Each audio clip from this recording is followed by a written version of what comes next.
Hello good morning students. Hindi वाले बच्चे class ninth. कल हम आपको पढ़ा रहे थे सुमित्रा नंदन द्वारा रचित एक कविता जिसका नाम ग्रामश्री। उसका पहला भाग हमने आपको पढ़ाया, साथ ही साथ उसके अर्थ भी समझाए और आपको शायद समझ में भी आया होगा। नहीं समझ में आया तो आप पूछ सकते हो, ठीक है। आज हम ग्रामश्री कविता के भाग 2 को पढ़ाने जा रहे हैं। पेज नंबर 50 पर है कविता 8 ग्रामश्री, सुमित्रा नंदन द्वारा रचित कविता। गांव के बारे में, प्राकृतिक सौंदर्य के बारे में उन्होंने वर्णन किया है इस ग्रामश्री कविता में। पेज नंबर 50 पर पहली पंक्ति है, अब रजत स्वर्ण मंजरियों से लद गई आम्र तरु की डाली, झर रहे ढाक पीपल के दल, हो उठी कोकिला मतवाली। महके कटहल मुकुलित जामुन, जंगल में झर भैरी झूली, फूले आड़ू नींबू दाड़िम, आलू बैंगन गोभी मूली। अगली पंक्ति है, पीले मीठे अमरूदों में अब लाल लाल चित्तियाँ पड़ी, पक गए सुनहले मधुर बेर, आंवले से तरु की डाल जड़ी। तरु का अर्थ होता है पेड़। अभी इसको अर्थ हम आगे आपको समझाएंगे। लहलक पालक महमे धनिया, लौकी ओ सेम फली फली, मखमली टमाटर हुए लाल, मिर्चों की बड़ी हरी थैली, बालू के सांपों से अंकित गंगा की सतरंगी रेती, सुंदर लगती सरपत छाई, तट पर खरबूजों की खेती। पेज नंबर 50 का थोड़ा सा आधा सा हिस्सा, आधा भाग पेज नंबर 51 पर यहाँ है। इधर देखिए, हंसमुख हरियाली हिम आतप, सुख से अलसाए से सोए, भीगी अंधियाली में निशी की, तारक सपनों में से खोए, मरकत डिब्बे सा खुला ग्राम, जिस पर नीलम नभ आच्छादन, निरुपम हिमांत में स्निग्ध शांत, निज शोभा से हरता जनमन। यानी बिल्कुल शांत, शोर शराबे से दूर है आसमान और उनके नीचे जो है पहाड़ की चोटियां जो वो बर्फ से ढकी हुई है और सबको अपनी ओर मोह लेता है, सबको अपनी ओर अट्रैक्ट कर देता है हर एक का मन। तो इसको विस्तार से हम आपको कुछ इस प्रकार से समझाएंगे। अब आप यहाँ देखिए, जो कविता भाग हमने अभी आपको पढ़ाया पेज नंबर 50 और 51, उसका अर्थ जो है वो कुछ इस प्रकार से है। कवि ने इन पंक्तियों में वसंत ऋतु का बड़ा ही सुंदर चित्रण किया है। कवि ये कहता है कि आम के पेड़ों की डालियां सुनहरी और चांदनी रंग की, आम की बोर कलियां, जो उस पर हल्के हल्के बोर आते हैं ना, उनको कलियां बोलते हैं, से लद चुकी है और कोयल भी मतवाली होकर मधुर संगीत सुना रही है। कवि कहता है कि पूरे वातावरण में कटहल की महक को महसूस किया जा सकता है और आधे पके कच्चे जामुन तो दिखते ही बनते हैं। झरभेरी बेरों से लद चुकी है और खेतों में विभिन्न प्रकार की सब्जियां भी पककर तैयार हो गई है। आगे आ जाइए इस जगह, वसंत ऋतु होने के कारण अमरूद के पेड़ों पर फल पक चुके हैं।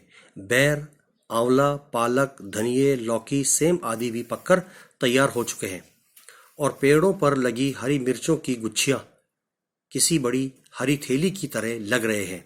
कवि कहता है, इन पंक्तियों में गंगा तट के सौंदर्य का वर्णन किया है। गंगा के किनारे रेत टेढ़ी मेढ़ी कुछ इस तरह से फैली है जैसे कोई सांप पाल रेत पर अपनी निशान छोड़ गया हो।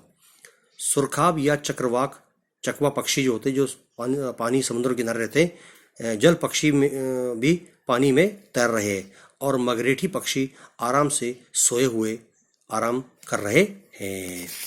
अब आ जाइए, थोड़ा सा यहाँ पर है, ग्रामश्री कविता की अंतिम पंक्तियों में कवि ये कहता है, कवि ने गांव की हरियाली, शांति एवं प्राकृतिक सौंदर्य का बड़ा ही सुंदर वर्णन किया है।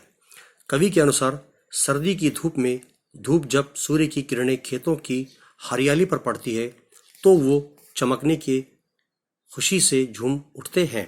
इस वातावरण में पूरा गांव किसी रत्न का अर्थ होता है बेशकीमती पत्थर, स्टोन, जो बहुत हीरे जवाहरात वगैरह की भांति की तरह लग रहा है, जिसे आकाश ने नीले रंग की चादर ओढ़ा रखी हो। ऐसी अनुपम शांति और ऐसे सुंदर अनुभूति के साथ गांव के सभी लोग बहुत ही प्रभावित और खुशी से रह रहे हैं। अब आ जाइए पेज नंबर 51 के प्रश्न उत्तर। यहाँ देखिए, आप इसी ग्रामश्री कविता के हैं, ठीक है। पेज नंबर 51 पर है प्रश्न उत्तर। पहला प्रश्न है, कवि ने गांव को हरता जनमन क्यों कहा है? तो इसका उत्तर है, कवि ने गांव को हरता जनमन इसलिए कहा है क्योंकि गांव का वातावरण अत्यंत ही मनमोहक होता है, सुंदर, साफ, शांतिपूर्ण एवं सौंदर्य से भरा हुआ होता है। अगला प्रश्न है, कविता में किस मौसम के सौंदर्य का वर्णन किया गया है कवि ने? उत्तर है, कविता में वसंत ऋतु में हरियाली के, जिस तरह से वसंत ऋतु में चारों तरफ हरियाली होती है बारिश के मौसम में, उसके सुंदरता का, उसके सौंदर्य का वर्णन, उसका जिक्र किया गया है। तीसरा प्रश्न है, अरहर और सनई, अरहर और सनई एक किस्म की फसल होती है, के खेत कवि को कैसे दिखाई देते हैं? तो कवि का कहना है, अरहर और सनई के जो खेत होते हैं वो कवि को सोने की किंकड़ियां करघनी के समान प्रतीत होते हैं, यानी कि नजर आते हैं। ठीक है ना? अब आ जाइए अब यहाँ इधर देखिए, चौथा प्रश्न है आखिरी, गांव को मरकत डिब्बे सा खुला क्यों कहा गया है? इस कविता में मरकत शब्द आया है बीच में कहीं, तो आपने वो पढ़ा होगा मरकत शब्द। तो मरकत शब्द का अर्थ जो है वो कवि ने यहाँ पर क्या बताया है, आप उसको देख सकते हो। मरकत का अर्थ होता है पन्ना। पन्ना का मतलब होता है एक बेशकीमती पत्थर, जैसे स्टोन होता है, नीलम, पुखराज आदि वगैरह। तो मरकत जो होता है वो पन्ना के समान बताया गया है गांव के लिए। तो पन्ना जो एक बेशकीमती पत्थर होता है, तो कवि ने गांव को मरकत डिब्बे सा खुला कहा गया है। क्यों कहा है? इसलिए क्योंकि मरकत, पन्ना जो नाम का रत्न होता है, बेशकीमती पत्थर, नामक रत्न को कहते हैं जिसका रंग हरा होता है, हरे रंग का होता है, ग्रीन कलर का होता है। अच्छा, मरकत के डिब्बे खुले हुए होते हैं और खुले डिब्बे से वो सब कुछ साफ साफ दिखाई देता है। मिसाल के लिए आपको जैसे कोई प्लास्टिक का डब्बा होता है ट्रांसपेरेंट, उसके अंदर का जो भाग होता है, उसके अंदर का जो सामान होता है, सामग्री साफ साफ दिखाई देता है। इसी प्रकार से मरकत की तुलना कवि ने गांव की हरियाली से की है। तो मरकत के बारे में आप समझ चुके हो और इसका अर्थ क्या है ये भी हमने आपको बता दिया है। तो मरकत की तुलना कवि ने गांव की हरियाली, गांव के हरे भरे, गांव की सुंदरता से किया है। तो आप अपना काम अच्छी तरह से कीजिए, साफ सुंदर कीजिए। बाकी इंशाल्लाह जब हम मिलेंगे, क्लास में पढ़ाएंगे, तभी आपसे बात हो पाएगी। धन्यवाद।